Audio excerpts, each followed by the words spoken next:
Hey y'all, it's Cam here, back with another video. Today I have a curry recipe that I want to share with you guys. If you are new here, thank you so much for joining me, and if you are not, thanks so much for coming back. So yeah, I'm making a jackfruit curry dish.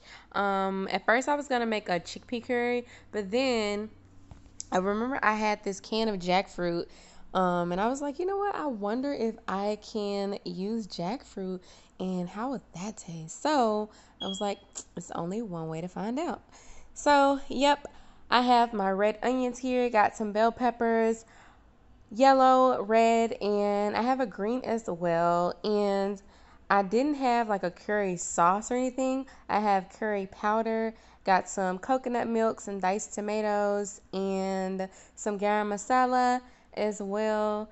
And what else? Onion powder, black pepper, pink Himalayan salt. I'll be adding some potatoes to this dish as well. So, yep, that is the dish. Also, at some point, my camera, it cut off. So you will see where it cut off, and then I'll just show you guys the finished recipe. Thank you again so much for being here, and enjoy the video.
So as you can see, this is a pretty simple recipe. I believe it literally took me, well, I guess what took the longest time to cook through were the potatoes. So in the future, what I probably do is boil my potatoes while I'm starting the rest of the recipe. So that way I don't have to wait so long for the potatoes to cook through. So if you do that first, then this recipe could literally take about 20 minutes. So yeah, but it's all good.